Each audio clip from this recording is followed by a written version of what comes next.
Good morning, beloveds. I'm not entirely awake yet. I'm on day 2 of 3 days of turning my alarm off. On Christmas Eve, my husband had their delivery truck delayed, and it literally showed up like an hour or so before the store closed, so there was nothing they could do about it. And obviously the store was closed yesterday, so his option was this morning to go in at the time he was scheduled and stay late, or to go in early. And I was like, we have nowhere to go. If you get off early, it's cool enough, we can go to the park later. So I turned my alarm off, and he went in early, and we are going to go to the park later. But we did go to the park yesterday, so, the squirrels aren't. And, oh my goodness, we were coming around a curve, and we saw a squirrel, and we were like, oh, there's a squirrel, we're going to give the squirrel a peanut. And this lady was coming the other opposite way, and she's carrying this grocery bag, and she just reaches in, grabs a handful of peanuts, and throws them. And we were like, well, we're not going to give that squirrel a peanut. Which, ironically, I think that was the best picture that I got all day, was because there was the squirrel that we both saw, us and the lady, had taken it and gotten up in the tree and was sitting on a cut off branch, just looking down at me. And it's a fantastic picture. So, I so enjoy the squirrels at the park. I do. All right. But that's not why you're here, to listen to me tell stories about squirrels. You're here for 365, and it is December 26th. We are closing in on the end of the month of light. And our title is, I Believe in Divine Guidance, and I know that underneath excuse me, are the everlasting arms. Oh, I need a drink of water. Okay, I believe in the divine guidance, and I know that underneath are the everlasting arms. The eternal God is thy I'm not awake yet. Okay. The eternal God is thy refuge, and underneath is the everlasting arms. And that is from Deuteronomy 23:27. All this universe has the supreme deity for its life. That deity is truth. He is the universal soul. And that is from the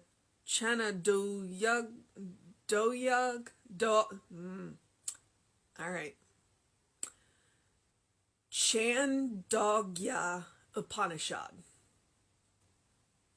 But God will increase the guidance of the already guided. And that is from the Quran. All right. If God is our refuge, then why is it that we refuse to avail ourselves of this divine security? The psalmist tells us that the Lord is nigh unto all them that call upon him in truth. This can have but one meaning. We cannot call upon God in truth unless we enter into the divine nature in truth. That is, we cannot expect love to become hate, nor peace to enter into confusion. If we would call upon God in truth, we must become like the truth. This is seemingly unfathomable. This is the unseemingly. I'm very confused today. Let me try again. I'm not going to start over though, yet. Okay. This is the seemingly unfathomable mystery of the infinite, invisible essence that surrounds us. Jesus tells us that if we abide in him, then his words will abide in us, and we shall ask for anything that we will, and it shall be done unto us. The everlasting arms are beneath but they bear us up only when we enter into the truth. The Quran tells us that God increases our guidance once we have guidance. This is a mystical way of saying that if we believe in the divine guidance, then we will be divinely guided. Act as though I am, and I will be. Believe, and it shall be done unto you. Today, I believe in divine guidance. Today, I believe that underneath are the everlasting arms. Today, I rest in this divine insurance and this divine security. I know that not only all is well with my soul, my spirit, and my mind, all is well with my affairs. All right, I am going to work my way through this one because this one is...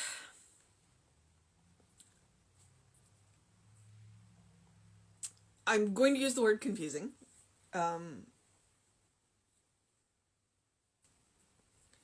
But I did see a line in here that might help clear it up for me. And hopefully it will help clear it for you. And if you got through it without any issues, good for you. I'm gonna take it apart. But the line that I saw, okay, so it starts with the Quran tells us that God increases our guidance once we have guidance. This is a mystical way of saying that if we believe in the divine guidance, then we shall be divinely guided. Okay, so what occurs to me is that, one, if we ask for guidance, we will be granted guidance. And two, once we recognize how we are being guided, then we will know what to look for to see the next guidepost. It's like when you learn to read maps, once you know what all the little symbols mean, then reading maps gets a whole lot easier. And that's kind of what it seems like he's talking to here. It's like we've been given the map. We've been given the guidance. But until we learn what all the little symbols mean, so it's like, and that's one of the purposes of sacred texts. The sacred text divine out the symbols for you. Teach you what the symbols mean. And then you recognize the guidance when it is happening. Because they talk about the still small inner voice, and then we have the ego has a voice in our head. And how do we tell the difference between divine guidance and the ego? There actually is an easy answer to that. The still small voice is exactly that, and frequently our ego is shouting at us. And the ego is incredibly selfish. Do not fault the ego for that. That is the ego's job. The ego's job is to keep you safe and alive. Its job is to be selfish so that you don't have to be. So you want to look and go, if you're listening to a voice shouting in your head, if you're listening to a voice in your head, is this done in love? And that can tell the difference between ego and a still small voice. And the other question is, well, who does this benefit? And does it benefit? Because the still small voice will benefit you, but the still small voice will never benefit you to the detriment of someone else. And the ego will. Okay, so we are map reading today.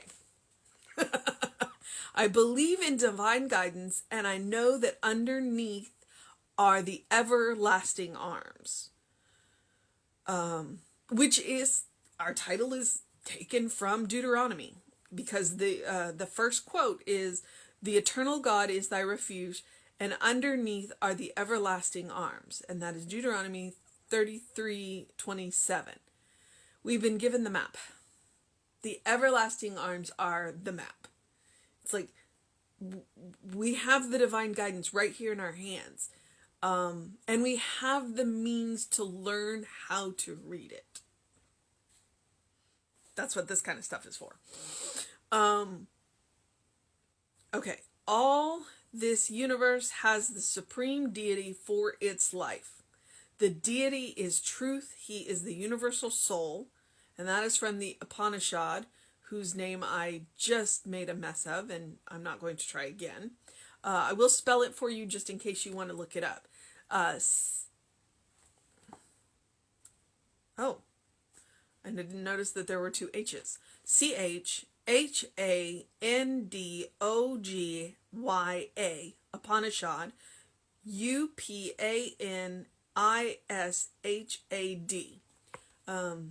Upanishad I did learn how to pronounce because I took a class. And they taught us the Bhagavad Gita and one of the Upanishads. It sounds like there's several of them. But God will increase the guidance of the already guided, and that is from the Quran. Which, by the way, I learned something very interesting yesterday, but it was from a Today show about a week ago. They've been doing this really interesting thing in the third hour, which the third hour is from 9 to 10. So I typically catch about half of the third hour. And they've been talking to religious leaders. Like the other day, they talked to, they let John Bon Jovi interview his pastor. And it was fascinating. And at the end, one of them said, I think it was Chanel, said, well, he's a really good interviewer. And I'm like, well, he's been interviewed a lot. He would know how to do it right. So it was interesting to listen to. But on this particular one, they had Bishop Curry and then Rabbi Brous and then Iman.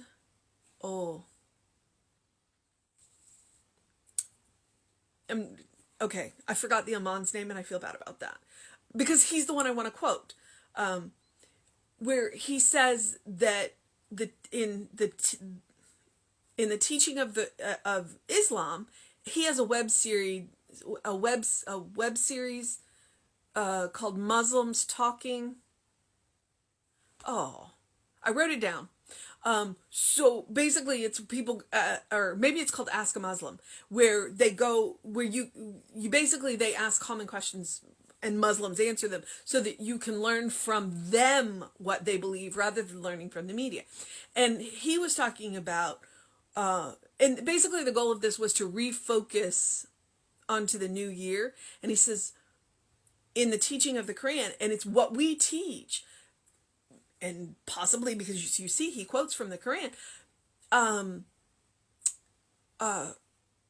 what you want for yourself, you want for your brothers. What you want for yourself is what you want for everyone around you. That is exactly what Science of Mind teaches. That is, what you want for yourself is what you want for, if you want it for yourself, you have to want it for everybody else. You can't exclude it. And it was just, yeah. And I want divine guidance, and I want divine guidance for everybody. So, it was really fascinating. I enjoy listening to, especially because this was 3 different religions. It was all the people of the book talking. Okay, I'm excited.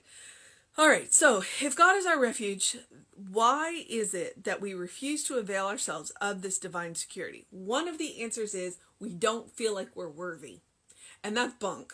We are absolutely worthy because we are made by spirit, of spirit. We are absolutely worthy of that divine security. Okay, the psalmist tells us, and this is in quotes, so he's quoting from one of the Psalms, the Lord is nigh unto all them that call upon him in truth. This can have but one meaning. We cannot call upon God in truth. Okay, I admit it, this is where I got confused. We cannot call upon God in truth unless we enter into the divine nature of the truth. That is, we cannot expect love to become hate, nor peace to enter into confusion. The second time through, let's see, call upon him in truth. We cannot call upon God in truth. So, we cannot expect love to become, we don't expect love to become hate,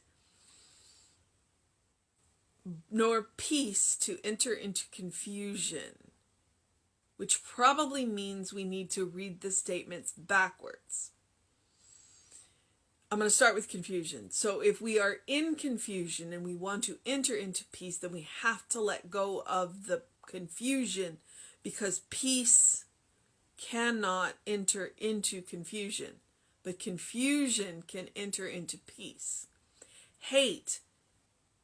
Love cannot enter into hate. We have to let go. I'm going to go with, ask me 20 years from now and I may have a different interpretation of this. But I'm going to go with, if we want love, we have to let go of hate. If we want peace, we have to let go of confusion. Because love cannot become peace. No, sorry. Hate cannot become love. It is only by letting go of love, letting go of hate, that we can enter into love. And see, this is the confusion. Only by being willing to let go of the confusion can we enter into peace. And by allowing ourselves to slow down, we can say what we mean. Okay. And my accent is absolutely warring with itself today, so I am going to slow down. I talk very fast when I'm excited, and it kind of makes a mess of the way I pronounce things. All right. If we would call upon God in truth, we must become like the truth. We must take on the divine nature of what is truth? What is the truth of God? God is peace. God is love. God is creation. God is harmony. God is joy. So if we are going to call upon God to fulfill a desire, then we want to come to God wearing God's clothes. And I just listed them for you. Peace, love, joy, creation, harmony.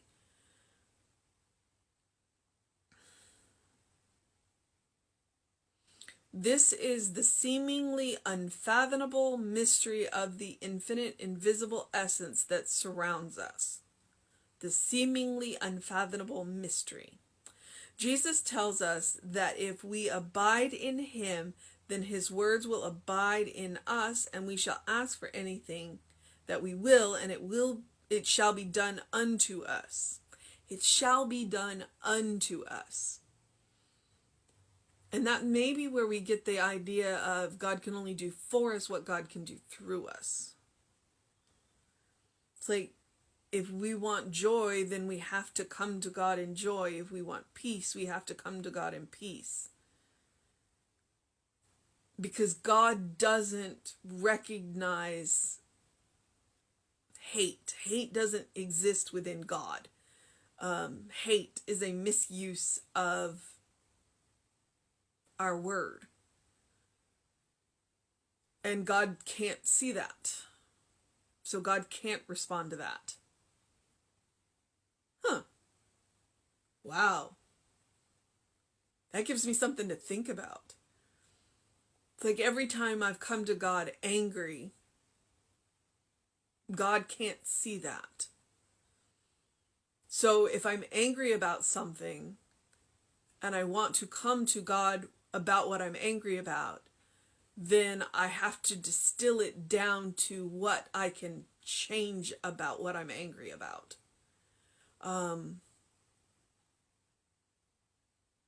Because I'm absolutely angry about all of the injustice, but I can't come to God in anger about that injustice. I have to put on that peace and come to God and say, this is the justice that I seek. Help me change it. But I have to do it from a peaceful place, not an angry place. And then I can come back and use the power of that anger to fix it.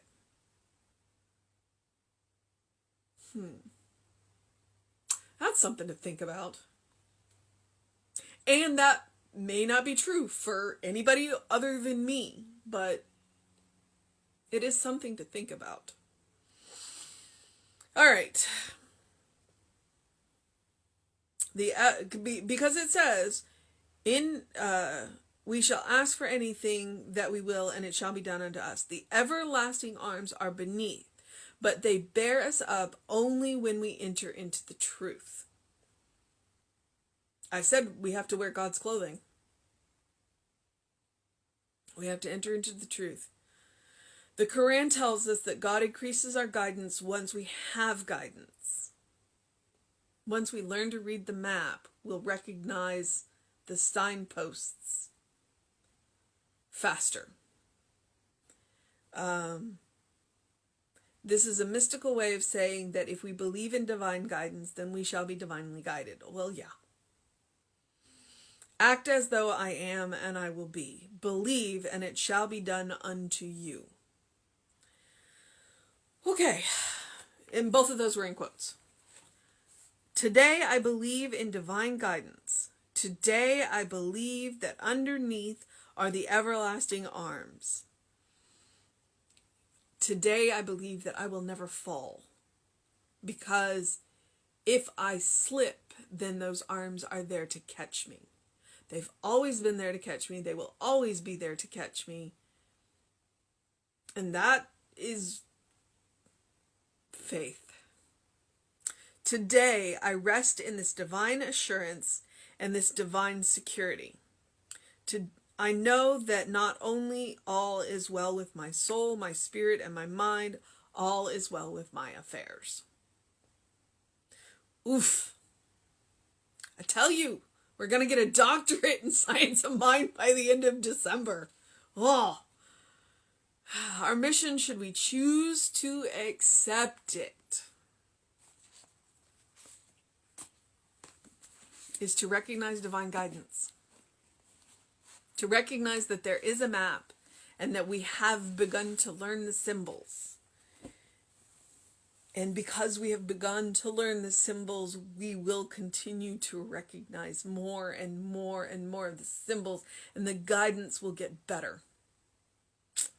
And this is what I know. And so, I encourage you to do something loving for yourself, do something kind for yourself, do something compassionate for yourself today. Whatever that is. Whatever that is. If it is simply to sit in the sunlight for 15 minutes and feel the warmth on your face.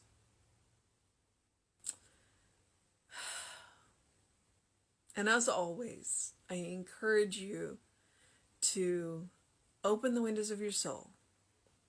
Allow the breath of heaven to remind you that you live in heaven now. Because you are a beloved child of spirit in whom spirit is well pleased. You live in this state of grace. And you live in this state of grace because you are spirit. You are a godling. You are worthy. So, do something and engage your mind and your body today, whatever that looks like for you. And know that you are loved. Reverend David will be on with you around 5 p.m. today. I will be back with you at 9 a.m. tomorrow. And we will have an amazing service for you at 11. I have no idea what that looks like, but it'll be cool.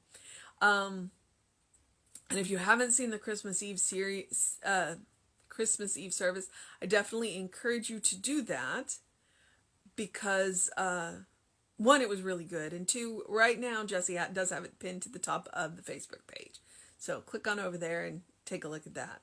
The musicians really went all out for you. All right, beloveds, do what you need to do to make it a wonderful day. Have a fantastic day. See you.